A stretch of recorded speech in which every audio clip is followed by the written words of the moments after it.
আজকে হচ্ছে শাবান মাসের 17 তারিখ, আর কিছুদিনের মধ্যেই আমাদের মাঝে রমজান এসে উপস্থিত হবে।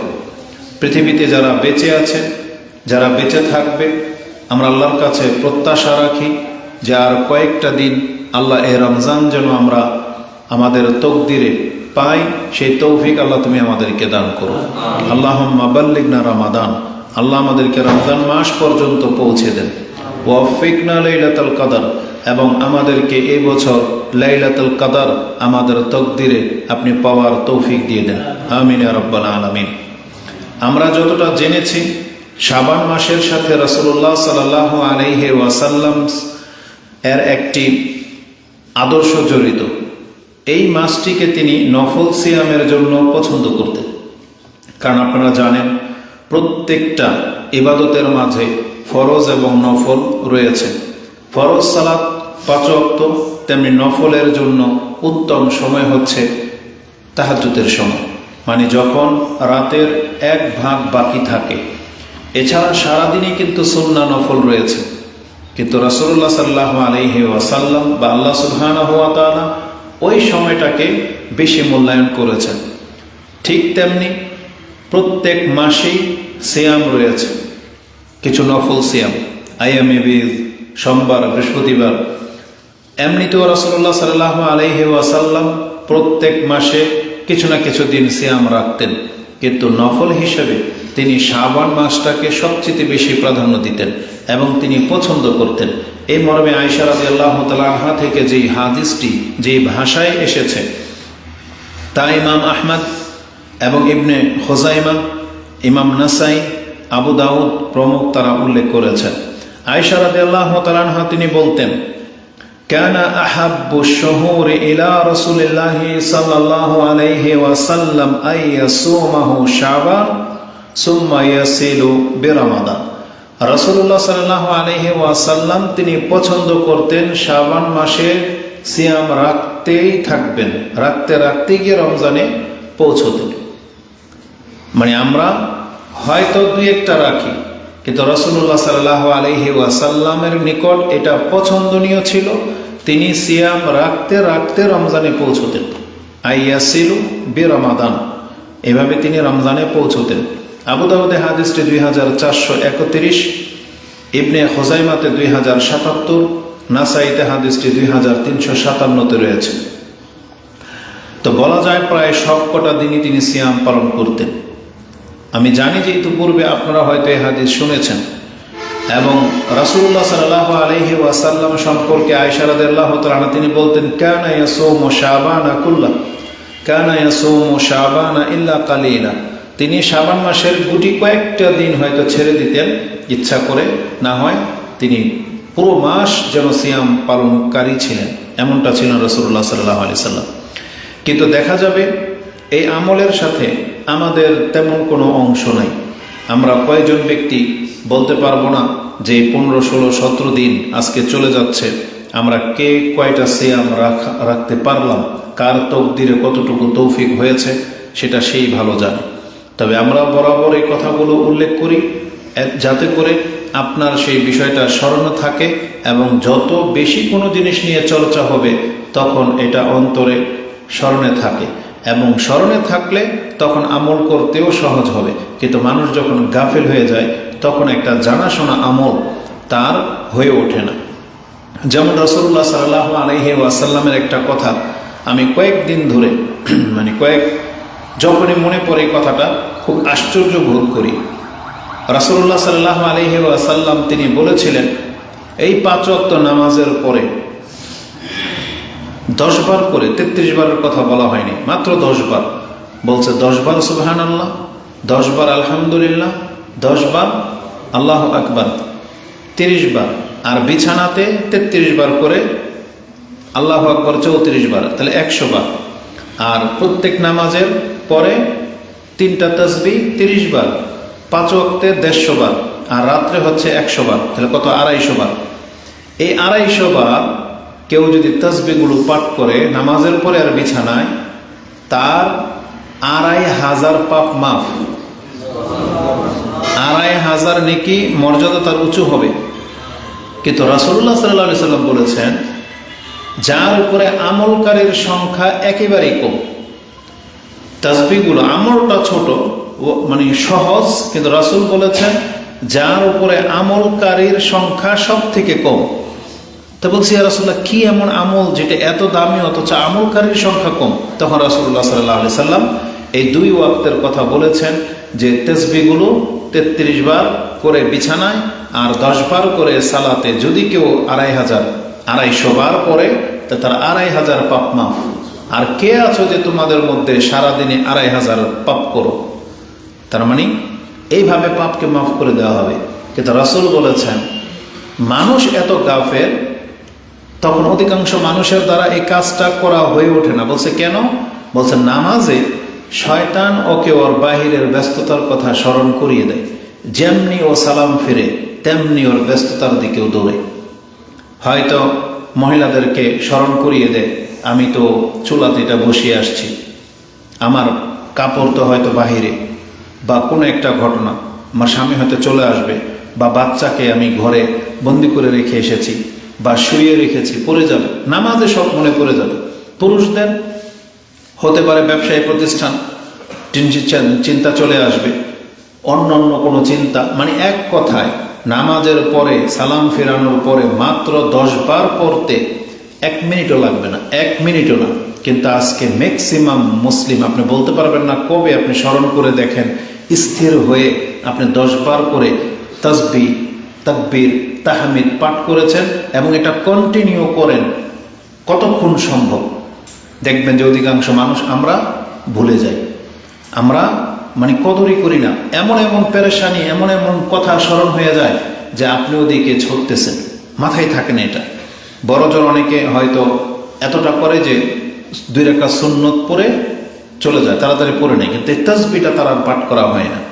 বিছানায়ও তাই, আমি বিছানায় গেলে এই কথাটা মনে হয়, কারণ রাসূল বলেছেন যেমনি মানুষ এই তাসবিহগুলো পাঠ করা শুরু করবে শয়তান তখন তাকে ঘুম পাড়িয়ে দেয়, পুরোই করতে পারে না। আমি এটা দেখেছি, সুবহানাল্লাহ। মানে এটা আপনি কম্পেয়ার করে দেখবেন, আপনি তাসবিহ হয়তো পারবেন, আলহামদুলিল্লাহ পরে যেয়ে দেখবেন আপনার চোখ বন্ধ হয়ে যাচ্ছে। মানে খুবই আশ্চর্য একটা ব্যাপার। তাহলে সুবহানাল্লাহ, রাসূলুল্লাহ সাল্লাল্লাহু আলাইহি ওয়াসাল্লামকে ওহী মারফত জানানো হতো, কারণ রাসূলের নিজের কোনোদিন এটা হইতো না, কিন্তু তিনি বলেছেন যে যারা এই আমলগুলো করবে শয়তান তাকে গাফেল করে দেবে। তা আজকে আমাদের পুরো পৃথিবীর চিত্রই হচ্ছে এটা, যে ইবাদতগুলো সম্পর্কে আমরা এত বেশি গাফেল যে আল্লাহ সুবহানাহু ওয়া তাআলা আমাদেরকে জানিয়েছেন, কিন্তু আমরা সেগুলোকে কদর করি না। যেমন এই শাবান মাস সম্পর্কে আমরা সবাই জেনেছি এই হাদিসগুলো, কিন্তু দেখেন আমাদের ওই তৌফিক হচ্ছে না যে আমরা একাধিক সিয়াম রাখি। এটা অত্যন্ত জরুরি ছিল। মূলত এটা কেন হয়েছে? ওই দুনিয়ার ব্যস্ততা, গাফিলতি, মানুষ পেরেশান থাকে, ইবাদতের প্রতি তার অনীহা চলে আসছে। বরং মনে হচ্ছে যে আমরা সেই আয়াতের প্রতি আমাদের অবস্থা, যেটা আল্লাহ সুবহানাহু ওয়া তাআলা সূরা রুম তিনি 30 নম্বর সূরার 7 নম্বর আয়াতে বলেছিলেন, ইয়ালামুনা যাহিরাম মিনাল হায়াতিদ দুনিয়া, তারা দুনিয়ার ব্যাপারে সব কিছু খুব ভালো জানে। ইয়ালামুনা যাহিরাম মিনাল হায়াতিদ দুনিয়া ওয়া হুম আনিল আখিরাতি হুম গাফিলুন, বরং তারা কেবল গাফেল থাকলে শুধু পরকাল সম্পর্কে তারা গাফেল। আজকে আমাদের পুরো বাংলাদেশের চিত্র এটাই।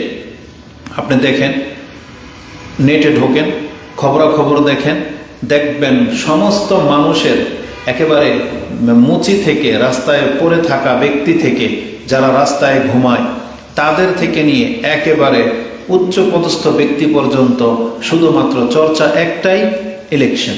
কে ক্ষমতায় জিতবে, কে যাবে, কে কি করলো, কোথায় কি হচ্ছে, এগুলি হচ্ছে তাদের চর্চার বিষয়। অথচ এইভাবে তারা সেমিনার করতেছে রাতকে রাত, দিনকে দিন, এই প্রান্ত থেকে সেই প্রান্ত। তারা সবাই মুসলিম, কিন্তু মুসলিম জাতি এই আচরণ দেখলে রাস্তাঘাটে যেটা আমরা দেখতে পাই, সবচেয়ে তখন আক্ষেপ লাগে যে আমাদের রাসূল সাল্লাল্লাহু আলাইহি ওয়াসাল্লামের উপরে আল্লাহ রহমত বর্ষণ করুন। তিনি কিছু কমেন্ট করেছিলেন, কিছু দিক নির্দেশনা দিয়ে গিয়েছিলেন। তিনি পুরা মুসলিম জাতির কিছু মানে হক নিয়ে কথা বলেছিলেন, যে হকগুলো তিলে তিলে নষ্ট করা হয়। বরং কেন যেন মনে হয় এটা হিংসা বিদ্বেষ বশত এটা করা হয়, যে রাসূলের হাদিস ঠিক আছে মানলাম না, ইসলামের আইন মানলাম না, মনে হচ্ছে যে মুসলিমরাই জিদ করে আল্লাহর সাথে মনে হয় আইন লঙ্ঘন করার কাজে লিপ্ত। দেখবেন কিছু মানুষ আছে, আপনি একটা কোনো আইন করবেন, ওইটাকে লঙ্ঘন করার মধ্যে মেজাজ তৈরি হয়ে যায়, আমি মানবো না, নেতাগিরি দেখাবে, সরকার রেড সিগন্যাল ক্রস করা যাবে না, কিন্তু কিছু মানুষ হচ্ছে ইচ্ছা করে ক্রস করবে, মানে ওই মেন্টালিটি তৈরি হয়ে যায়। তা কেন যেন আমাদের বাংলাদেশের মুসলিমদের চিন্তার মধ্যে মানে কিভাবে আমি ইসলামের খেলাফ যাব, আল্লাহর আইনের বিরোধিতা করব, মানে সেটাতে তারা লিপ্ত, মানে খেলতামশায় নিয়েছে।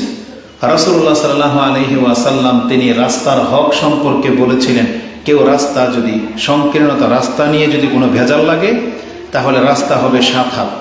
কয় হাত? 7 হাত। এটা একটা ফয়সালা, মানে কোনো রাস্তা যদি সমাধান না আসে তাহলে 7 হাত তোমরা রেখে নিবা, রেখে তারপর রাস্তা ছেড়ে দিয়ে তারপর যা খুশি করো। তাহলে রাসূল 7 হাতের কথা বলেছেন। রাসূল বলেছেন, বলছি ইয়া রাসূলুল্লাহ আমরা তো রাস্তায় বসি। তখন রাসূলুল্লাহ সাল্লাল্লাহু আলাইহি সাল্লাম বলেছেন, যদি রাস্তায় বসতে হয় তাহলে রাস্তায় কিনারায় বসতে হবে, রাস্তার কিনারায় বসতে হবে, আর চোখ তুলে এদিক সেদিক তাকানো যাবে না, নত হয়ে বসতে হবে। কেউ সালাম দিলে সালামের জবাব নিতে হবে, তুমি তোমার মতো করে ব্যস্ত, কেউ সালাম দিয়ে চলে গেল, না নিলে এটা একটা অন্যরকম ব্যাপার দাঁড়াবে, যে আমি সালাম দিলাম, লোকটা অহংকারী করলো, আমাকে চিনলো না, পাত্তাই দিল না, বা সম্পর্ক নষ্ট হয়ে যাবে, অনেক কিছু ঘটে। তাহলে রাসূলুল্লাহ সাল্লাল্লাহু আলাইহি ওয়াসাল্লাম রাস্তার কিনারায় বসলে কিনারায় বসতে বলেছেন। আর আমাদের জাতির যা অবস্থা, আল্লাহ বাঁচাইছে আলহামদুলিল্লাহ। এখান থেকে গত কোন প্রোগ্রামে থেকে যেন এখান থেকে কসবা থেকে গিয়েছিলাম, আল্লাহ রহম করে আমাদের মুসলিম এই জাতির উপরে কোন এক নেতা, নাম বললাম না কারণ এখন তো এরাই নেতা, ফেমাস একটা বড় দলের নেতা আসছে রাত্রে 2:30 বাজে। আপনি কি মনে করেন কাশপুর থেকে নিয়ে গুলিস্তান পর্যন্ত পুরা রাস্তা ব্লক। কাশপুর থেকে নিয়ে যারা মাপতে পারেন সীমানাটা কতটুকু হবে, এই রাজপথ, চিটাগাংয়ের এটা হচ্ছে হাইওয়ে, রাজপথ, জীবনের কত কিছু এই রাস্তার সাথে জড়িত। রাষ্ট্রের অবকাঠামো, ব্যবসায়ীদের, রোগীদের, মানে একজন ব্যক্তির প্রয়োজনের সাথে কত সম্পর্ক এই চিটাগাং ঢাকাটুয়া হাইওয়ে বা বড় বড় হাইওয়েগুলা। আপনি কি মনে করেন যদি 2-3টা ঘন্টা এই রাস্তাটা বন্ধ থাকে, এর জের কয় ঘন্টা পর্যন্ত যাবে? যে লোকগুলা রাত্রের হয়তো সন্ধ্যার পরে বেরিয়েছে বাসা থেকে, চিটাগাং যাবে বা এই অঞ্চলে আসবে, ও তার পরের দিন দুপুরে হয়তো পৌঁছতে পারেনি। রেজাল্টটা এটা বুঝেন। অথচ কিচ্ছু ছিল না, একটা খোলা ময়দানে একটা মাহফিল, মানে ওনাদের বৈঠক, ওনাদের কি যেন বলে এগুলাকে, মানে মিছিল না সমাবেশ, ওনাদের সমাবেশ, বিশাল প্রান্ত, কিন্তু ওই যে টার্মিনাল যেটা করবে কাশপুর, যেটা আমাদের চোখ দেখেছে, এটা আসলে মানে মেনে নেওয়ার মতো না। ওনার গাড়িটাকে মাঝ পথের উপরে বা পাতালো করে দিয়ে হাইওয়ের উপরে রেখে সিদ্ধান্ত নেওয়ার কোনো প্রয়োজন ছিল না। সেখানে সমস্ত ডিফেন্সের লোকেরাই ছিল, কিন্তু রাজপথের উপরে গাড়িটাকে, বাসটাকে দাঁড় করিয়ে দিয়ে এই তারা সিদ্ধান্ত নিচ্ছে ঢুকবে কি ঢুকবে না। আর ওদিক দিয়ে পুরো রাস্তা কিন্তু ব্লক, কয়েক ঘন্টা এইভাবে রেখেছে। একবার ভেবেছিলাম লাইভে আসি, আবার ভাবলাম যে না, এই জাতিকে তো আল্লাহ দেখে, উপর থেকে দেখে, আর আল্লাহ তো বলেই দিয়েছেন, ওয়ালা তাহসাবান্নাল্লাহা গাফিলান আম্মা ইয়ামালুয যালিমুন, জালেমরা কি করে তোমরা ভাইবো না যে আল্লাহ তাদের থেকে গাফেল। এই জন্য তবে আফসোস লাগলো, আজকে যদি এই জায়গায় আমি হইতাম, আজকে যদি জায়গায় আপনি হইতেন, যে আপনার অ্যাম্বুলেন্স, আপনার সবচাইতে কাছের একটা রোগী দরফর করতেছে, মরে যাবে, আটকে আছে ঘন্টার পর ঘন্টা, আপনার একটা ইমার্জেন্সি কোনো একটা মাল সাপ্লাই দিতে হবে, পচে যাবে, না হয় নষ্ট হয়ে যাবে, যদি এমন কোনো ব্যাপার থাকে, ওই ব্যক্তির কষ্টটা, এই আর্তনাদটা এদের উপরে কিভাবে লাগবে আপনি বলেন তো। তাহলে রাসূলুল্লাহ সাল্লাল্লাহু আলাইহি ওয়াসাল্লাম তিনি তো শুধু এটা মুসলিমদের জন্য না, একটা রাষ্ট্রে যত মানুষ বাস করবে তাদের স্বার্থে বলেছিলেন যে তোমরা রাস্তাটাকে ছেড়ে দিয়ে বসবে। রাস্তা আটকানোর কোনো অধিকার কোনো ব্যক্তিকে দেওয়া হয়নি।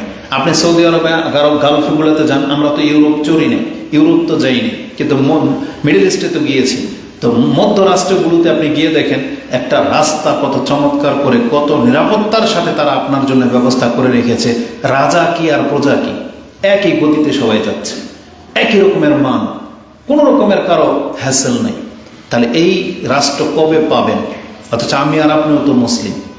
তো কথা হচ্ছে যে দুনিয়া এরা এত বোঝা বুঝে, দুনিয়ার স্বার্থে তারা রাত দিন একাকার করে দিচ্ছে। কথাটা ওখান থেকে আসছে, কারণ তখন সময় ছিল রাত 2:30, 2টা থেকে 2:30, এইটাও সমাবেশের সময়। আর এদের ভক্তবৃন্দরা তখনও উপস্থিত একবার আমোদ প্রমোদের সাথে। আর যদি একটা ওয়াজ মাহফিলের ব্যাপার হয়, কত রকমের কথা। তো যাই হোক, ধর্মীয় ক্ষেত্রে আমাদের যত রকমের ফতোয়া, যত রকমের মন্তব্য সবই আমরা করি, কিন্তু এই ধরনের অনুষ্ঠানগুলোতে তাও জাঁকজমকপূর্ণ, মানুষকে টাকা দিয়ে নিয়ে যাওয়া হয়, তাও জাঁকজমকপূর্ণ। কিন্তু তাহলে আল্লাহ সুবহানাহু ওয়া তাআলা বলেছেন, ইয়ালামুনা যাহিরাম মিনাল হায়াতিদ দুনিয়া ওয়া হুম আনিল আখিরাতি হুম গাফিলুন। এদের সাথে শাবান মাসের কোনো সম্পর্ক নেই। ইলেকশন দিয়েছে এমন ডেটে, তার কিছুদিন পরে কিন্তু রমজান, 12 তারিখ না ইলেকশন, আর রমজান মনে হয় 17 বা 18, এমনই কিছু হবে। তাহলে এদের সাথে এই রমজানের কোনো সম্পর্ক নাই, শাবান মাস আসলে সম্পর্ক নাই। কি হচ্ছে না হচ্ছে মানে ধর্মীয় কোনো বিধানের সাথে, এই যে এখন জুমার ওয়াক্ত, এদের সাথে এটার কোনো সম্পর্ক নাই। ম্যাক্সিমাম লোক যারা যেই কাজ করে এখন পর্যন্ত সে তার প্রতিষ্ঠানই আছে। আল্লাহ যদি যার উপর রহম করেছেন, সে হয়তো 1টা বাজে দোকানের শাটারটা বন্ধ করে দিয়ে 2 রাকাত নামাজের জন্য মসজিদে আসবে। কিন্তু আল্লাহ সুবহানাহু ওয়া তাআলা স্পেশাল ভাবে জুমার দিনের নাম নিয়ে আল্লাহ সুবহানাহু ওয়া তাআলা উল্লেখ করেছিলেন, ইয়া আইয়ুহাল্লাযীনা আমানু ইযা নুদিয়া লিস-সালাতি মিন ইয়াউমিল জুমআতি ফাসআউ ইলা যিকরিল্লাহি ওয়া যারুল বাই। আল্লাহ একবারে স্পষ্ট ভাষায় বলে দিয়েছেন যে তোমাদের সমস্ত ব্যস্ততা রেখে তুমি আল্লাহকে স্মরণ করার উদ্দেশ্যে দ্রুত গতিতে তুমি মসজিদে আসো। যালিকুম খায়রুল লাকুম, আল্লাহ বলেছেন এটাই তোমাদের জন্য উত্তম হতো, ইন কুনতুম তাআলামুন, যদি তোমরা জেনে থাকো। আল্লাহ বলেছেন তোমাদের জন্য উত্তম হতো। আল্লাহ ডেকেছেন, কতটা উত্তম, যেহেতু কথা এই পর্যন্ত চলে আসছে, একটা হাদিস আমি সবার শেষে কোট করতাম, তাহলে এখানে বলে দিই। এই যে জুমার দিন আপনারা যে আসছেন, নির্বোধকে আপনারা যারা আসছেন এই যে কাজ টাজ ফেলে দিয়ে, নাকি যারা এখনো ব্যস্ত, তারা কারা নির্বোধ, কারা বেশি লাভবান, এই হাদিসটা নিয়ে নেন। রাসূলুল্লাহ সাল্লাল্লাহু আলাইহি ওয়াসাল্লাম তিনি বলেছেন, আল্লাহ মানুষকে ক্ষমা করার জন্য কত কি ব্যবস্থা করেছেন। আল্লাহ ছোটখাটো বিষয়ে যে মানুষকে এইভাবে ক্ষমা করে, এতটা সম্মান দেয়, তার চমৎকার 2টা হাদিস এই জুমা সংক্রান্ত, এই মসজিদে আসা সংক্রান্ত। একটা হাদিস নিয়ে নেন। আন আবি হুরায়রা ক্বালা ক্বালা রাসূলুল্লাহ সাল্লাল্লাহু আলাইহি ওয়াসাল্লাম, মান তাওয়াদ্দা ফাহসানাল উদুয়া সুম্মা আতাল জুমআ, যেই ব্যক্তি ওযু করলো, কিন্তু ওযুটা করবে উত্তম রূপে ওযু করলো, সুম্মা আতাল জুমআ, জুমাতে উপস্থিত হলো, ফাস্তামা, এই খুতবা শুনলো, ওয়ানসাতা, চুপ থাকলো, কথা বললো না। ওই যে বাচ্চাগুলা, এই 4টাকে 4 জায়গায় দেন, এদিকে আসো, ওঠো, এদিকে আসো, এই যে সামনে, এই দ্বিতীয় কথা একেবারে সামনে, ওখানে বসো, ওখানে, হ্যাঁ, 4টা 4 জায়গায়। জুমার দিন আসলে কথা বলতে হয় না। কি করতে হয় না? কথা বলতে হয় না। কি করতে হয় তাহলে? কথা শুনতে হয়, খুতবা শুনতে হয়। মনে থাকবে? কথা শুনতে হয়। যদি কথা শোনো তাহলে কি হবে? যে চুপ করে বসছো, কি ফায়দা হবে? একটু পরে সে হাদিসটা আসবে। রাসূলুল্লাহ সাল্লাল্লাহু আলাইহি ওয়াসাল্লাম তিনি বলেন, যেই ব্যক্তি উত্তম রূপে ওযু করে মসজিদে জুমাতে আসবে, তারপরে ফাস্তামা, সে কথা শুনবে, ওয়ানসাতা, এবং চুপ থাকবে, এই ধরনের ব্যক্তিদের সাথে কি আচরণ করা হয়? গুফিরা লাহু মা বাইনাহু ওয়া বাইনাল জুমআতি ওয়া জিয়াদাতু সালাসাতি আইয়াম, এই ব্যক্তিকে আল্লাহ এক জুমা থেকে আগামী জুমা পর্যন্ত অতিরিক্ত আরো 3 দিন বেশি আল্লাহ ক্ষমা করে দেন। তার মানে 10 দিনের জন্য আপনি ক্ষমা পেয়ে যাবেন। 10 দিন কেন? এক জুমা থেকে আরেক জুমা, আবার আল্লাহর পক্ষ থেকে আরো 3 দিন বেশি কেন? কারণ আল্লাহ যখন কাউকে কিছু দেয় 10 গুণ দেয়। এখানে আল্লাহ সুবহানাহু ওয়া তাআলা 10 নিজের পক্ষ থেকে আরো 3 দিন বাড়িয়ে দিয়ে 10 দিনের জন্য ক্ষমা করে দেওয়া হয়। জিয়াদাতু সালাসাতি আইয়াম ওয়া মাসাল হাসা ফাকাদের লাগা। কিন্তু রাসূল বলেছেন, যেই ব্যক্তি বসে বসে যে কঙ্কর ধরলো, তাহলে সেই ব্যক্তি কি করলো? লাগু কাজ করলো। লাগু মানে নিরর্থক, অনর্থক কাজ। তাহলে লাগু মানে যেটা ওরা করতেছিল, বসে বসে গ্রিল ধরে আছে, বসে বসে কি যেন একটা টোকাচ্ছে। এখন তো এখানে হাসা মানে কঙ্কর নাই, টাইলস করে দেওয়া হয়েছে। এখন মানুষ কিভাবে লাগু কাজ করে? বসে বসে এরকম করবে, বসে বসে নখ চিমটাবে বা খুঁটবে, পায়ের চামড়া তোলে, অথবা উদাসীন বা কোনো কিছু। এগুলো হচ্ছে মানে এমন কিছু কাজ যেগুলো নিরর্থকের অন্তর্ভুক্ত, লাগু। তো যেই ব্যক্তি লাগু করবে সেই ব্যক্তির এই নেকি পাবে না। যদি এই কথাটা এই হাদিসে নাই, এর চাইতো আরো নেকির কথা যে হাদিসে আছে সেখানে লাগু কথাটা আছে, সেটাও এখানে আছে। ইমাম মুসলিম হাদিস কোট করেছেন 1873। তাহলে বলেন তো, জুমার দিনে যেই ব্যক্তি ওযু করে জুমাতে আসলো এবং খুতবা শুনলো বসে, এটা তো মূল, চুপ থাকলো, এখানে নামাজের কথা কিন্তু নাই, বলা হয়েছে খুতবা মনোযোগ সহকারে শুনলো এবং চুপ থাকলো, এই ব্যক্তিকে 10 দিনের জন্য ক্ষমা করে দেওয়া হয়। হাদিস মুসলিমে। দ্বিতীয় আরেক হাদিস,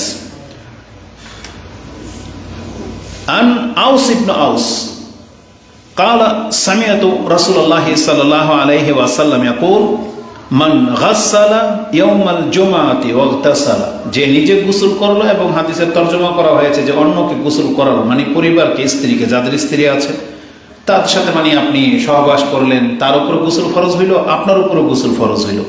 ওয়াগতাসাল সুম্মা বাক্কারা আও ইবতাগার ওয়াবতাকারা, যে সে খুব তাড়াহুড়া করে বা খুব সকাল সকাল মসজিদে আসলো। ওয়ামাশা ওয়াদানা, সে হেঁটে আসলো। যারা এই আশেপাশের বাড়িওয়ালাগুলো, আপনারা যারা আছেন, আপনারা কত মর্যাদাপূর্ণ যে মসজিদে হেঁটে আসলেন। আর ওয়াদানা মিনাল ইমাম, এই যে যারা কাছে বসছেন, যারা আগে আগে মানে যারা যত আগে বেরত ততই তো কাছে বসে, তাই না? ওয়াদানা মিনাল ইমাম ওয়াস্তামা, এই যে মনোযোগ সহকারে যারা খুতবা শোনেন আগে ভাগে এসে। ওয়ানসাতা, এখানেও চুপ থাকার কথা আছে, ওয়ানসাতা। ওয়ালাম ইয়ালগু, আর সে কোনো লাগু কাজ করলো না, ওই কথাটা এই যে এখানে আছে, যে বলেছে মাসাল হাসা, ওটা হচ্ছে ব্যাখ্যা। লাগুর ব্যাখ্যা কি? অনর্থক নিরর্থক কাজে লিপ্ত থাকা, এটা হচ্ছে লাগু। আর রাসূল বলেছেন যে লাগু কোনো কাজ করলো না, ওয়ালাম ইয়ালগু, কাতাবাল্লাহু লাহু বিকুল্লি খুতওয়াতিন ইয়াখতুহা, সে বাসা থেকে মসজিদ পর্যন্ত যত কদম লেগে এসেছিল তার প্রত্যেক এক কদমে, যখনই পাটা ফেলেছেন, ওই এক কদমের মান কি জানেন? বলা হয়েছে আল্লাহ তার আমলনামার মধ্যে লিখে দেন ইয়াখতুহা আমালা হাসানাতিন, 1 বছরের নেকি, সিয়ামাহা ওয়া কিয়ামাহা, মানে 1 বছর লাগাতার কোনো ব্যক্তি যদি কিয়াম করে, মানে রাতের তাহাজ্জুদ পড়ে, এবং 1 বছর লাগাতার যদি কেউ সিয়াম পালন করে, যে নেকিগুলো অর্জন করে, আল্লাহ একটা জুমার খুতবায় আসা মুসাল্লির 1 কদমের মধ্যে রেখে দেন। এবার বলেন তো এই হাদিস কোথায় আছে? এই হাদিস নাসাইতে আছে 1381, সাহিহ ইবনে হিব্বানে 2781-তে রয়েছে। আপনি হয়তো ভাববেন, আজকের খুতবা যারা শুনবে হয়তো ভাববে যে হুজুর আগে থেকে প্ল্যানিং করে আসছে, ওই কথাগুলো বলবে, তাই এই হাদিসগুলো নোট করেছে। আমি নিজেও আশ্চর্য হয়ে যাচ্ছি যে আজকের ওই কথার সাথে এই হাদিসগুলো আমি নিয়েছি অন্য অর্থে, কিন্তু এখানে বলার মতো একটা সুযোগ হয়ে গেছে। কারণ কথা তো আমরা বানিয়ে নিয়ে আসি না, মেম্বরে যখন দাঁড়াই তখন নোট আকারে অনেক কথা বলি, আবার অনেক কথা নোট ছাড়া বলি, কিন্তু আজকে আমার টাইমিংয়ের সাথে মিলে নেয় যে ওই কথাগুলো বলবো, বিদায় এই হাদিস দুইটা আমি আপনার কাছে বললাম, কিন্তু এটা আমার নোটের মধ্যে ছিল, আজকের এমনিতে বলতাম। এটা পয়েন্টটা কি ছিল? পয়েন্টটা ছিল যে আল্লাহ যে আমাদেরকে ক্ষমা করতে চান, তিনি ক্ষমার যে কত সহজ ব্যবস্থা রেখেছেন, ওইটাকে উল্লেখ করতে গিয়ে আজকে 2টা হাদিস নোট করেছিলাম। কিন্তু কথা কোথা থেকে কোথায় আসছে, যে আজকে যারা তাহলে জুমার খুতবায় আসে না, যারা ব্যস্ততা দেখাচ্ছে, এটাকে কদর করতেছে না, এবার আপনি বলেন আল্লাহ যে বলেছেন যে তারা যদি আসতো লাকানা খাইরাল লাহুম, এটা তাদের জন্য উত্তম হতো যদি তারা জানতো। তার মানে জানে তো সবাই, কিন্তু এটা গ্রহণ করেনি। এই জন্য আপনি মনে করেন না যে আপনাকে আল্লাহ অভাবী বানিয়েছে বা ব্যস্ততাহীন করেছে, বা আপনি যে আসছেন আপনার নমনীয়তার কারণে, আপনি জেনে রাখেন নিঃসন্দেহে আপনি সৌভাগ্যবান ব্যক্তি, নিঃসন্দেহে আপনি নির্বোধ না, আপনি বিচক্ষণ। যদিও সেটা আপনি এইভাবে চিন্তা করে আসেননি, যদিও আপনি এইভাবে চিন্তা করে ইবাদত করেন না, কিন্তু আপনার অন্তরে আল্লাহ সেই চিন্তা দেয় না, কিন্তু আপনি হলেন আল্লাহর কাছে সেই স্পেশাল বান্দা যাকে আল্লাহ সুবহানাহু ওয়া তাআলা ইবাদত করার তৌফিক দিচ্ছেন। এজন্য আমরা আল্লাহর প্রশংসা করি, আলহামদুলিল্লাহ। তো দুঃখ লাগে, তো আমাদের সমাজ ব্যবস্থা এতটা নিচে নেমে গেছে যে রাসূলুল্লাহ সাল্লাল্লাহু আলাইহি ওয়াসাল্লাম সময়কালে তারা যে পরিমাণ আমোদ প্রমোদে ছিল, মানে ইবাদতগত যতটা স্পৃহার সাথে তারা ইবাদত করত, আমাদের মধ্যে সেটা নাই। এই জন্য যারা আছেন এই ফিতনার যুগে, নিঃসন্দেহে আল্লাহর কাছে আমরা দ্বিগুণ নেকির আশা করি। আল্লাহ তুমি আমাদেরকে উত্তম বিনিময় দান করো, আমিন। তো আল্লাহ সুবহানাহু ওয়া তাআলা বলেছেন, বরং অধিকাংশ মানুষগুলো দুনিয়াটাই বেশি ভালো বোঝে, তারা পরকাল থেকে একেবারেই কাফের। আমাদেরকে আল্লাহ সুবহানাহু ওয়া তাআলা শিক্ষা দিচ্ছেন আমরা যেন এটাকে কদর করার চেষ্টা করি। উপরন্ত এটাকে কদর করবেন এই জন্য, কারণ রমজান মাসের সিয়াম কিন্তু ফরজ, এটা সবাই জানে। আর একটা ব্যক্তি যে কোনো কাজ হঠাৎ করে শুরু করলে তখন এটা তার উপর অনেক কঠিন হবে। আর রমজান মাসের প্রথম দিন আপনি যখন সিয়াম রাখবেন তখন অবশ্যই আপনার অনেক কষ্ট হবে, বুক জ্বালা পোড়া করবে, পেট ফুলে যাবে, বা গ্যাস্ট্রিক, প্রেশার হাই হয়ে যাবে, ডায়াবেটিস লো হয়ে যাবে, আপনার শরীরটা অচল হয়ে যাবে মনে হবে। এই জন্য কি করতে হবে, আল্লাহ যেটা আমাদেরকে অভ্যাসের মতো করে বানিয়েছেন, মানে আমাদের অভ্যাস যা হবে মানুষের দেহটা ওইভাবে সেটেল হয়ে যায়। এই জন্য আপনি অন্তত পক্ষে রমজান আসার আগেই দেখেন আর বাকি 10 দিনের মধ্যে কয়েকটা সিয়াম রাখতে পারেন কিনা। এটা রাখলে কি হবে, আপনার শরীরটা অ্যাডজাস্ট হয়ে যাবে। প্রথম দিন মারাত্মক খারাপ লাগলে ছেড়ে দেন, দিনের যে কোনো প্রান্তে ছেড়ে দিবেন। এটা নফল সিয়ামের সবচাইতে সহজ এবং উত্তম ফয়সালা আল্লাহর পক্ষ থেকে, যে নফল সিয়ামের জন্য আগে থেকে নিয়ত করা লাগে না। আর কোনো কারণে যদি সিয়াম ভেঙে ফেলার প্রয়োজন হয় সাথে সাথে ভেঙে দিবেন, তার জন্য কোনো জরিমানাও লাগবে না, কাজাও লাগবে না। ফরজ সিয়ামের যেহেতু কাজা লাগে, একটা ভেঙে ফেলেছেন তার কাজা করতে হবে। যদি অসুস্থতা জনিত কোনো কারণে আপনি ভেঙে ফেলেন তাহলে কাজা করতে হবে একটা। আর যদি রাখতেই না পারলেন তার ফিদিয়া দিতে হবে। কিন্তু নফল সিয়ামের ক্ষেত্রে এর কাজাও নাই, ফিদিয়াও নেই। এত সুন্দর সিস্টেম। ইচ্ছা হইল নফল সিয়াম রেখে নিলেন, ইচ্ছা হইল ভেঙে দিলেন, কোনো আপত্তি নেই। তাহলে আপনি চেষ্টা করবেন আজকের পর থেকে এই 10 দিনের মধ্যে কয়েকটা সিয়াম রেখে নিতে, তাহলে আপনার শরীরটা অ্যাডজাস্ট হবে এবং রমজানের সিয়াম রাখতে আপনার বিন্দু মাত্র আর ব্যাঘাত ঘটবে না। আল্লাহ আমাদেরকে তৌফিক দান করুন, আমিন। এই খুতবাতে আপনাকে আরেকটা সপ্তাহ যদিও আপনি পাবেন, আমি এখানে আরেকটা পয়েন্ট লিখেছিলাম যে শাবান মাসের শেষ দিন সিয়াম রাখার বিধান কি। অনেকে রাখবে কিন্তু এটা উচিত না, রাসূল সাল্লাল্লাহু আলাইহি ওয়াসাল্লাম নিষেধ করেছেন। এটা হচ্ছে ইয়াউমে শাক। ওই বিষয়ে কথা বলতাম, যেহেতু এই বিষয়ে বলবো না, আগামী সপ্তাহে আপনারা সময় পাবেন। আজকে খুতবাতে দ্বিতীয় পয়েন্ট যেটা বলবো সেটা হচ্ছে এই রমজান মাসের জন্য আমাদেরকে এখনই প্রস্তুতি নিতে হবে। এখনই এটাই প্রস্তুতি সাধারণত আগেই হয়। যুদ্ধ লেগে গেলে প্রস্তুতি হয় না, প্রস্তুতি যুদ্ধের আগে লাগতে হয়।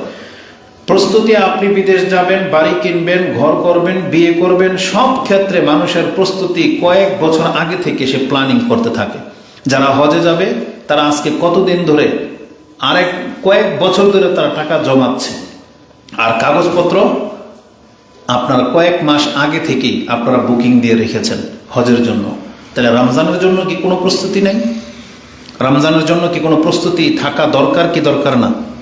তাহলে সেটা কবে নেবেন, সে প্রস্তুতিটা নেবেন কবে? এটা হচ্ছে বিষয়। এই শাবান মাস পুরাটাই ছিল রমজানের জন্য প্রস্তুতি। এই জন্য আমাদেরকে প্রস্তুত হতে হবে। প্রস্তুতিটা কি?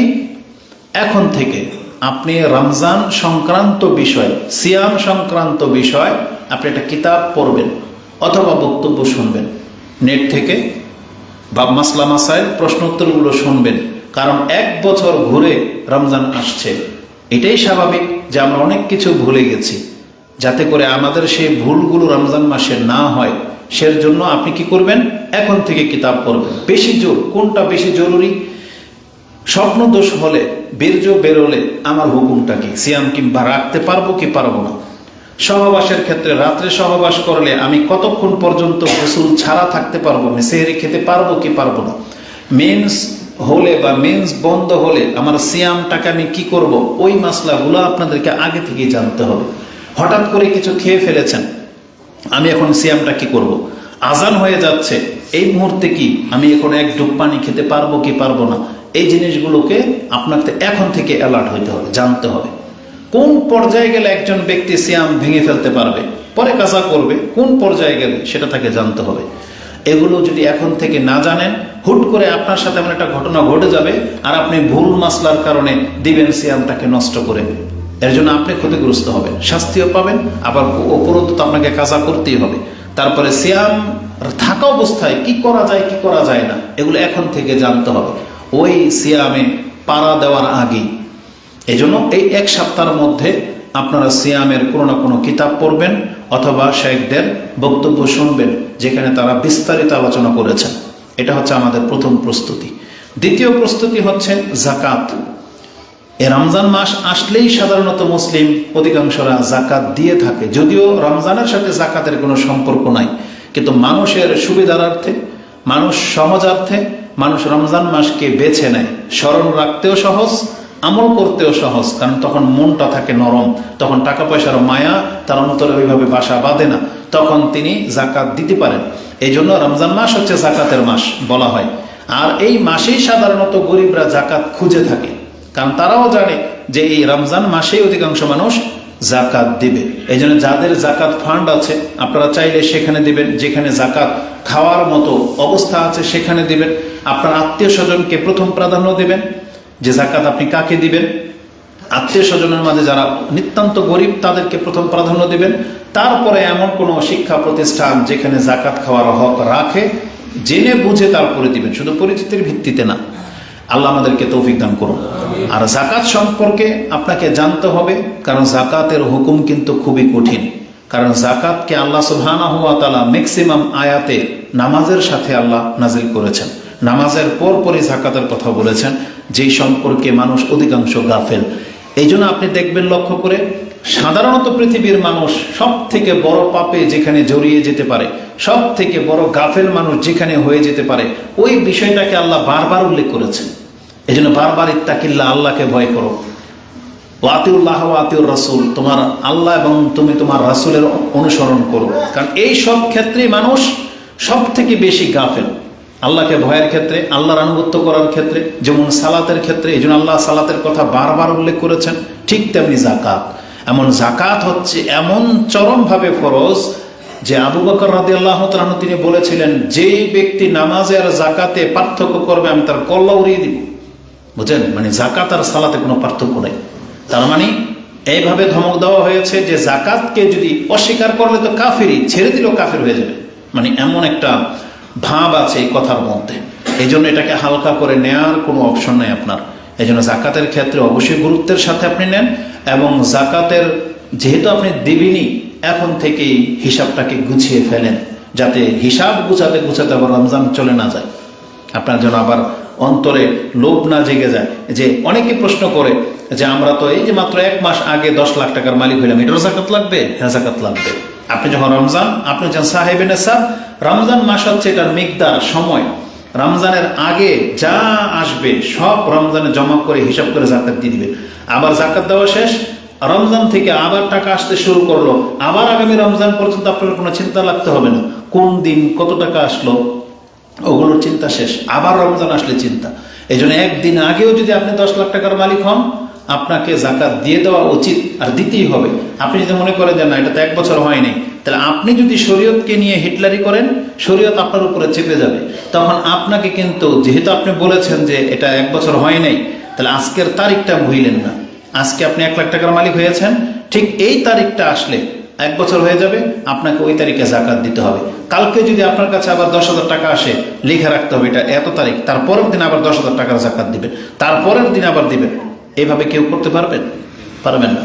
সহজ বুদ্ধি হলো, রমজান মাসের যেই দিনটাতে আপনি সাধারণত জাকাত দিয়ে থাকেন, তার আগে আসলো না গেল এগুলো দেখে লাভ নেই। আজকে স্টিল আপনার কাছে কত টাকা আছে হিসাব করে জাকাত দিন। এই টাকাটা কবে মালিক হইলেন দেখারই দরকার নেই আপনার। আপনার কাছে এখন মজুদ, কোনো পেরেশানি নেই, ঋণ টিন শর্ট নাই, এখন এগুলোর মালিক আমি। কয় লাখ টাকা? 10, 15, 20 লাখ টাকা। কালকে কি আসছে এটা দেখার দরকার নেই আপনার। এই মালিকত্ব আপনার, আপনি জাকাত দিয়ে দেন। এটা সবচেয়ে সেফটি আর সহজ পদ্ধতি। আল্লাহ আমাদেরকে বোঝার তৌফিক দান করুন। তো রমজানের প্রস্তুতির মাঝে এটা জাকাতও আপনি রাখবেন। এবার আমরা শুরু করব আজকের খুতবার মূল বিষয় নিয়ে। সেটা হচ্ছে শুধু রমজান নয়, বরং একজন মুসলিমকে তার ব্যক্তিত্ব থেকে ইসলামের প্রত্যেকটা বিষয়কে কদর করা উচিত। প্রত্যেকটা মুহূর্ত আমাদের জন্য মূল্যবান।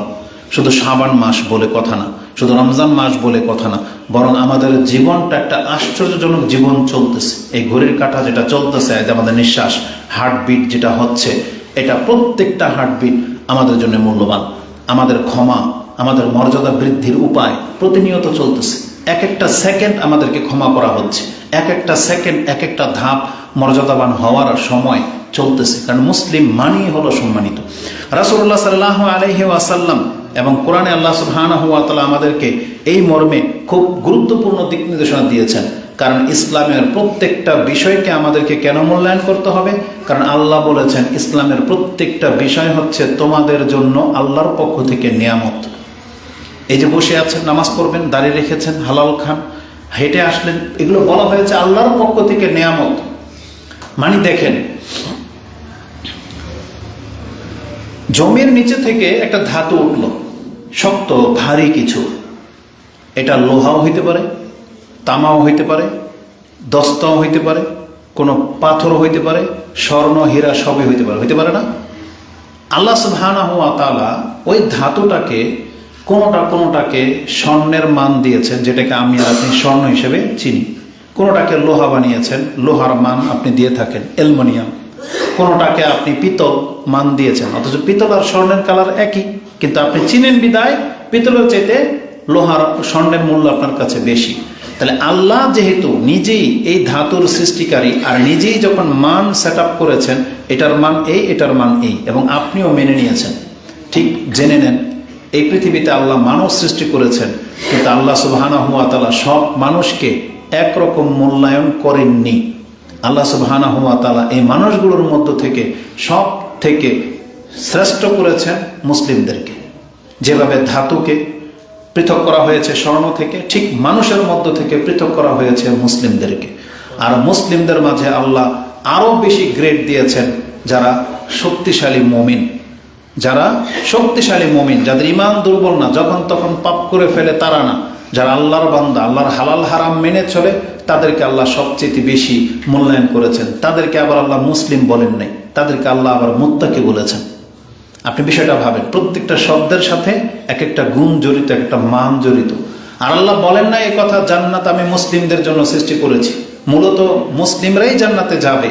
কিন্তু আল্লাহ যখন অফার করেছেন, আল্লাহ বলেছেন এটা তো তোমরা যাবা, কিন্তু আমি বানিয়েছি মূলত মুত্তাকিদের জন্য।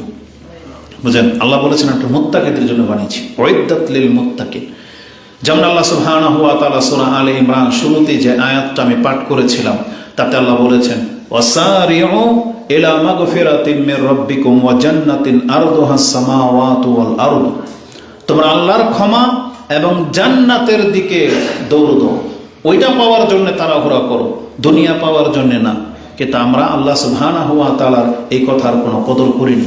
আল্লাহ বলেছেন এই জান্নাত তো আমি প্রস্তুত করেছি উইদ্দাত লিল মুত্তাকিন, মুত্তাকিদের জন্য। তা আল্লাহ সুবহানাহু ওয়া তাআলা আমাদেরকে বলেছেন ইসলামের প্রত্যেকটা বিধান হচ্ছে নিয়ামত, যেটা আল্লাহ সুবহানাহু ওয়া তাআলা সূরা মাইদা 5 নম্বর সূরা 3 নম্বর আয়াতে আল্লাহ বলে দিয়েছেন আল-ইয়াওমা আকমালতু লাকুম দীনাকুম ওয়া আতমামতু আলাইকুম নি'মাতি ওয়া রাদিতু লাকুম আল-ইসলামা দীনা। আল্লাহ বলেছেন ওয়া আতমামতু আলাইকুম নি'মা, আল্লাহ বলেছেন আমি তোমাদের জন্য নিয়ামতকে পূর্ণ করে দিলাম। এই যে নামাজ 5 ওয়াক্ত, জুমার সালাত চলতেছে, 2 রাকাত, এই যে খুতবা চলতেছে, শুনলে কি হবে? ওই যে আপনাকে আগে বলে দিয়েছি 10 দিনের জন্য মাফ, আর প্রত্যেক এক কদমে 1 বছরের এবং নেকি, 1 বছরের সিয়াম এবং কিয়ামের নেকি। হজে গেলে জান্নাত দিবে আল্লাহ আপনাকে, নামাজ পড়লে তাদেরকে আল্লাহ সুউচ্চ জান্নাত দিবে এবং আল্লাহকে তারা দেখতে পাবে। এই যে আল্লাহ সুবহানাহু ওয়া তাআলা যে বিধানগুলো জারি করেছেন, আল্লাহ বলেছেন এগুলো হচ্ছে আল্লাহর নিয়ামত। কিন্তু আমরা আল্লাহর এই নিয়ামত ছেড়ে দিয়ে ওই দুনিয়ার নিয়ামতের দিকে ঝুঁকে গেছি। এটা হচ্ছে দুনিয়ার নিয়ামত। আর যে নিয়ামত ইসলাম, সেটা হচ্ছে পরকালের নিয়ামত। এর বিনিময়ে পরকালে আপনি নিয়ামত ভোগ করতে পারবেন। এটাই হচ্ছে পার্থক্য, যেটা অধিকাংশ মানুষ বোঝে না। তা আমাদের উচিত আমাদের ধর্মের বিধানগুলোকে মূল্যায়ন করা, কারণ মুসলিমের জীবনটাই হচ্ছে আশ্চর্যজনক। রাসূলুল্লাহ সাল্লাল্লাহু আলাইহি সাল্লাম বলেছেন একজন মুসলিমের জীবন এত আশ্চর্যজনক, যদি সে ইসলাম পালনকারী ব্যক্তি মুসলিম হয়, তাহলে তার প্রত্যেক প্রত্যেকটা কদম, প্রত্যেকটা নিঃশ্বাস, তার সাথে ঘটে যাওয়া সব কিছুর সাথে আল্লাহ নেকির ব্যবস্থা রেখেছেন এবং পাপ মাফ করে দেওয়ার ব্যবস্থা রেখেছেন। প্রত্যেকটা ইবাদতের মধ্যে দুইটা গুণ আছে। আপনি নামাজ পড়বেন, তিনটা জিনিস হবে আপনার সাথে। এক, মর্যাদা বৃদ্ধি পাবে, নেকি জমা হবে, আর পাপ কি হবে? ঝরে যাবে। ওযু করবেন, তিনটা জিনিস। রাসূলের উপরে সালাত সালাম পড়বেন, তিনটা জিনিস। মর্যাদা বৃদ্ধি পাবে আপনার, নেকি বাড়বে, আর পাপ ঝরে যাবে। প্রত্যেকটা ইবাদতের সাথে এটা জড়িত। এমনকি মুসলিমের বিপদ আপদ, দুঃখ কষ্ট, লস লাভ ক্ষতি সবকিছুর অন্তর্ভুক্ত। এটা খুব আশ্চর্যজনক, এটা খুবই আশ্চর্যজনক যে একটা কাফেরও ব্যথা পায়, একটা মুসলিমও ব্যথা পায়। দুই দল যখন যুদ্ধ লাগে, কাফেরও মরে, মুসলিমও মরে, কিন্তু এই দুই ব্যক্তির মাঝে আকাশ পাতাল ব্যবধান। ও মরলে জাহান্নামে যাবে, এ মরলে জান্নাতে যাবে। কারণ ও আসছে কার পক্ষ থেকে? আল্লাহর পক্ষ থেকে। আর ও হয়েছে আল্লাহর শত্রু, শত্রুর রূপ নিয়ে আসছে। এই জন্য ও মরলো একই ময়দান, একই রক্ত ঝরবে, একই রূপ, অথচ দেখেন দুইজনের হুকুম ভিন্ন, শুধু নিয়তের কারণে। শুধু নিয়তের কারণে আমলটা ও মুসলিম হয়ে আসছে আর কাফের। এই জমিনে একটা মুসলিম গাছ লাগায়, কত কাফের গাছ লাগায়, কিন্তু একটা মুসলিমের গাছের ফল যতগুলা ঝরবে, যতগুলো ধরে, সবই হচ্ছে সাদাকা, সব সাদাকা। তার মানে মুসলিমের জীবনটা আশ্চর্যজনক। একটা কাফেরও ব্যথা পায়, একটা মুসলিমের ব্যথা পায়, কিন্তু একটা মুসলিমের প্রত্যেকটা আঘাত, সেটা তরবারির হোক অথবা একটা কাটার আঘাত হোক, এটার বিনিময়ে আল্লাহ তার মর্যাদাকে উঁচু করে, এটার বিনিময়ে আল্লাহ তার পাপটাকে মাফ করে। এই মর্মে যে হাদিসগুলো আসছে তার একটা হচ্ছে আন রাসূলুল্লাহ সাল্লাল্লাহু আলাইহি ওয়াসাল্লাম, আবু হুরায়রা রাদিয়াল্লাহু তাআলা তিনি বলেন, ক্বালা রাসূলুল্লাহ সাল্লাল্লাহু আলাইহি ওয়াসাল্লাম, মা ইউসিবুল মুসলিম মিন নাসাবিন আও ওয়াসাবিন আও হাম্মিন ওয়ালা হাম্মিন ওয়ালা দার ওয়া ওয়াসাবিন ওয়ালা হাম্মিন ওয়ালা হুজনিন ওয়ালা আযান ওয়ালা গাম্মিন হাত্তা শাওকা ইউশাকুহা। একজন মুসলিম যে কোনো বিপদ আপদে পতিত হোক, রোগ সংক্রান্ত কোনো বিষয়, হাম্মিন মারাদ মানে যে কোনো অসুস্থতা, ওয়াসাবিন সেটা হচ্ছে আপনার ওয়ালা হাম্মিন চিন্তা, হুজন এটাও চিন্তা দুঃখ কষ্ট, ওয়ালা আজান যে কোনো কষ্ট যেটা তার আঘাত লাগে। হাম আর হুজন হচ্ছে দুই রকম। একটা হচ্ছে ভবিষ্যতের চিন্তা, যে আমার পরবর্তীতে কি হবে, আমি কি পেরেশানিতে পড়ে যাব কিনা, ঋণগ্রস্ত হয়ে যাব কিনা, আমার সংসার কিভাবে চলবে, আগামীতে আমি কিভাবে টিকবো, এটা হচ্ছে আগামীর চিন্তা। আরেকটা হচ্ছে পেছনে কি করে আসছেন সেই চিন্তা, এত ঋণের বোঝা, এত পাপ হয়ে গেছে, অমুক তুমুক কত কিছু কষ্ট, পেরেশানি। এই দুইটা। এমনকি ওয়ালা আজান যে কোনো কষ্ট তাকে আঘাত করুক না কেন, ওয়ালা গাম্মিন এবং যে কোনো দুশ্চিন্তা, এবং বলা হয়েছে হাত্তা শাওকা যদি একটা কাঁটাও লেগে যায়, ইউশাকুহা যেটা তার গায়ে লেগে যায়, রাসূল বলেছেন ইল্লা কাফফারাল্লাহু বিহা মিন খাতায়াহু, এই একটা খোঁচার কারণে ওই মাপের তার পাপ ঝরে যায়। এটা ইমাম বুখারী কোট করেছেন। মুসলিমের ভাষাটা হলো আয়েশা রাদিয়াল্লাহু তাআলা তিনি বলেন, মা ইউসিবুল মুসলিমা মিন শাওকা মিন শাওকাতিন মানে একটা কাঁটা লেগে যায়, ফামা ফাওকাহা কাঁটার চাইতেও হালকা যদি কোনো খোঁচা কোনো মুসলিমের গায়ে লাগে, তার মানে কাঁটার চাইতে হালকা খোঁচা মশায় কামড় দেবো, কাঁটার চাইতে হালকা না, এটা কিন্তু ব্যথা পান কিনা? তাহলে ব্যথা তো লাগে, কখনো কখনো ব্যথা অনুভব হয় না, যে মশায় কামড় দিলেন একটা মারেন কীভাবে থাপ্পড় দিই, তাহলে এটা কাঁটার চাইতে হালকা, কিন্তু এটাও একটা খোঁচা যেন মুসলিমের গায়ে লাগে। ফামা ফাওকাহা বলা হয় যে তার চাইতে হালকা কোনো খোঁচা যদি কোনো মুসলিমের গায়ে লাগে, এর বিনিময়ে কি হয়?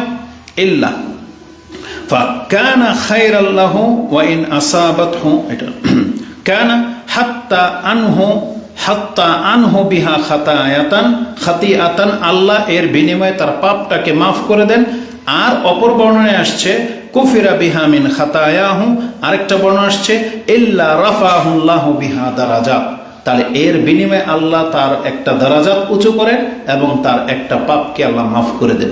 এটা ইমাম মুসলিম কোট করেছেন, যেটা আপনি 6455-তে পেয়ে যাবেন, তিরমিজিতে 965-তে রয়েছে।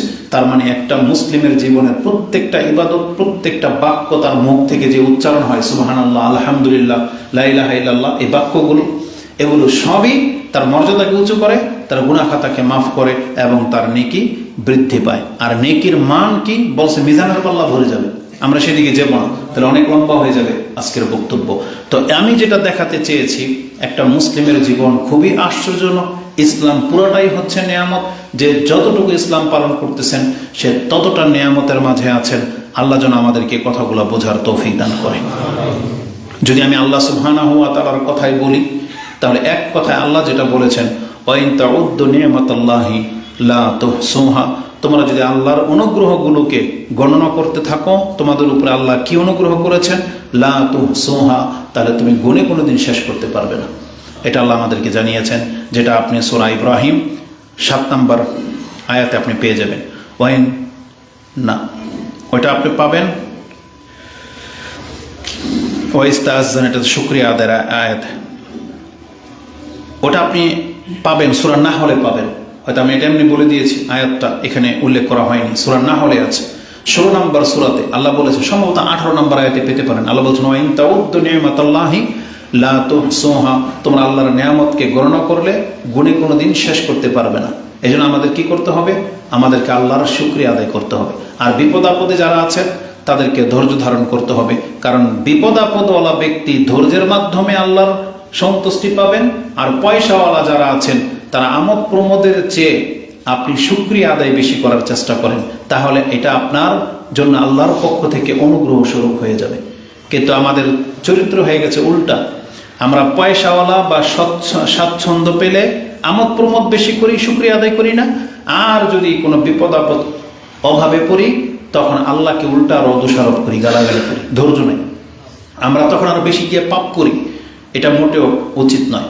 মুসলিমকে হইতে হবে এর বিপরীত, বেশি পেলে শুকরিয়া আদায় করবেন, অভাব হলে ধৈর্য ধারণ করেন, তাহলে দুইটাই হচ্ছে আপনার আমার জন্য কল্যাণকর হবে।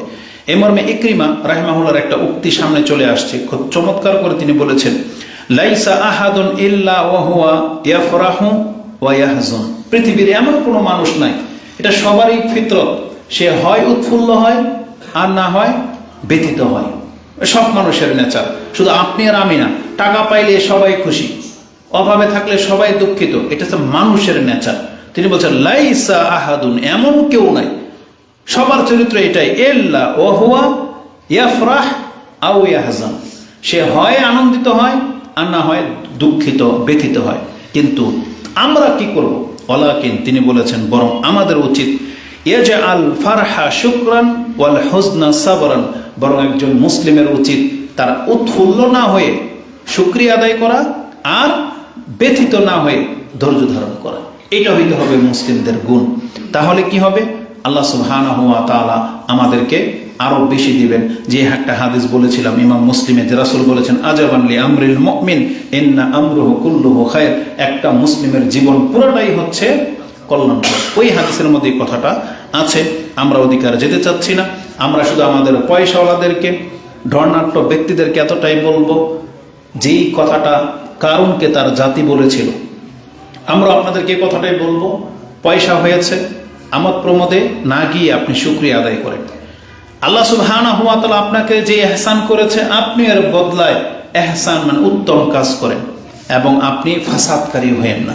যেমনটা বলা হয়েছিল, ওয়াবতাগি ফিমা আতাকাল্লাহু দারাল আখিরাহ, ওয়াবতাগি ফিমা আতাকাল্লাহু দারাল আখিরাহ, আল্লাহ তোমাকে যা দিয়েছেন এর বিনিময়ে তুমি পরকালটাকে হাসিল করার চেষ্টা করো। মানে এই টাকা পয়সা, এই ক্ষমতা, এগুলো দিয়ে মানুষের উচিত এমন খেদমত করা, এমন কাজ করা, যাতে পরকালের রাস্তাটাও তার জন্য সহজ হয়ে যায়। এটা একটা অভাবের জন্য সহজ না, একটা নর্মাল মানুষের জন্য সহজ না। একটা দাপট, একটা পয়সাওয়ালা, একটা ক্ষমতাবান ব্যক্তির দ্বারা যতটা সহজ এই এলাকা থেকে নেশা মুক্ত করা, এই এলাকা থেকে পাপ মুক্ত করা, এই এলাকার একটা মাজার শিরিকের আড্ডাখানা ভেঙে দেওয়া, এটা একটা নেতার দ্বারা যতটা সম্ভব আপনার আমার দ্বারা সম্ভব না। তাহলে আপনি কি করেন? আল্লাহর পক্ষ থেকে যে পাওয়ার, যে ক্ষমতা পেয়েছেন, এটাকে এমন কাজে লাগান যেটাতে পরকালও আপনার জন্য সুন্দর হয়ে যাবে। এই কথাটা বলেছিল, ওয়ালা তানসা নাসিবাকা মিনাদ দুনিয়া, আর তুমি তোমার দুনিয়ার অংশ ভুলে যেও না। আমরা বলি না যে আপনি ওই রাজ্য ছেড়ে দিয়ে জঙ্গলে চলে যাবেন তাবলিগীদের মতো, এটা বলি না। যে আল্লাহকে পাওয়ার জন্য কোন রাজা নাকি জঙ্গলে চলে গিয়েছিল ক্ষমতা ছেড়ে দিয়ে, এগুলো ভাউতাবাজি কথাবার্তা। আপনাকে আপনার রাজ্য ছাড়তে বলা হয়নি, আপনি আপনার সম্পদ নিয়েই থাকেন, ভুলে যায়েন না। ওয়ালা তানসা নাসিবাকা মিনাদ দুনিয়া, তবে ওয়াহসিন কামা আহসানাল্লাহু ইলাইক, আল্লাহ আপনার উপরে যেমন এহসান করেছেন, আপনিও এর এহসানের বদলায় এহসান করার চেষ্টা করেন। কারণ আল্লাহ সুবহানাহু ওয়া তাআলা সূরা রহমানের মধ্যে কিন্তু এটা বলেছেন যে ফামা জাযাউল ইহসানি ইল্লাল ইহসান, এহসানের বদলায় এহসান ছাড়া আর উত্তম বিকল্প আর কি হইতে পারে। তা আল্লাহ যদি আমাদের উপরে এহসান করে থাকে, যদি মনে করেন কি এহসান, আল্লাহ আপনাকে আমাকে মানুষ করেছে, আল্লাহ আপনাকে আমাকে মুসলিম করেছে, আল্লাহ আপনাকে আমাকে সুস্থতা দিয়েছে, আল্লাহ আপনার আমার দেহর কোনো কিছুকে ঘাটতি করে নাই, আমাদেরকে অ্যাবনর্মাল বানায়নি, পাগল বানায়নি। আল্লাহ আমাদেরকে ওই যে আপাহিজ বলে না, মানে কি বলে এদেরকে, বিকলাঙ্গ বা কোনো একটা সাইট, আল্লাহ আপনাকে আমাকে হিজড়া বানায়নি, এটি কি এহসান নয়? আল্লাহ আপনাকে আমাকে সমাজের উল্লেখযোগ্য ব্যক্তি বানিয়েছে, আপনি রাস্তায় তো ঘুমান না, খাটেই তো ঘুমান, আল্লাহ আপনাকে আমাকে খাবার খাওয়ার তৌফিক দিয়েছে, আল্লাহ আপনাকে আমাকে হেদায়াত দিয়েছে, আল্লাহ আপনাকে আমাকে ফিতনার যুগে তার মসজিদে আসার তৌফিক দিয়েছে, আল্লাহ আপনাকে আমাকে বোধ শক্তি দিয়েছে। আপনি আর আমি তো বাছুরের পূজারি না, আমি আর আপনি তো বট গাছকে দেবতা মনে করি না, তাহলে আল্লাহ আপনাকে আমাকে তো এহসান করেছে, তাহলে এবার আপনি আল্লাহর এহসান করেন। ফামা জাযাউল ইহসানি ইল্লাল ইহসান, আল্লাহ বলবে আমি তো তোমাকে এত কিছু করেছিলাম, তুমি এর বদলায় আমার জন্য কি করেছো? আল্লাহু ফি আনফুসিকুম খায়রা, তোমরা দেখিয়ে দাও এবার যে আমাদের অন্তরেও কল্যাণ আছে, এটা আল্লাহকে দেখানোর সময় এসেছে। আল্লাহ যেটা আমাদের উপর এত কিছু করেছে, তাহলে আল্লাহ সুবহানাহু ওয়া তাআলা বলেছেন ওয়াহসিন কামা আহসানাল্লাহু ইলাইক ওয়ালা তাবগাল ফাসাদা ফিদ দুনিয়া ওয়ালা তাবগি আল ফাসাদা ফিদ দুনিয়া, তুমি দুনিয়ার মধ্যে ফাসাদকারী হয়েও না। ইন্নাল্লাহা লা ইউহিব্বুল মুফসিদিন, কারণ আল্লাহ কিন্তু ফাসাদকারীদেরকে ভালোবাসেন না। এই উপদেশগুলো দিয়েছিল কারণ কি তারা জাতি। এই উপদেশটা আজকে আমাদের সবার জন্য, আমার জন্য, আপনাদের জন্য। আল্লাহ আমাদেরকে বোঝার এবং সে অনুযায়ী আমল করার তৌফিক দান করুন। আকুলু লিকাউলি হাযা আস্তাগফিরুল্লাহ লি ওয়া লাকুম ওয়া লিসাইরিল মুসলিমিন ফাস্তাগফিরু ইন্নাহু হুয়াল গফুরুর রহিম।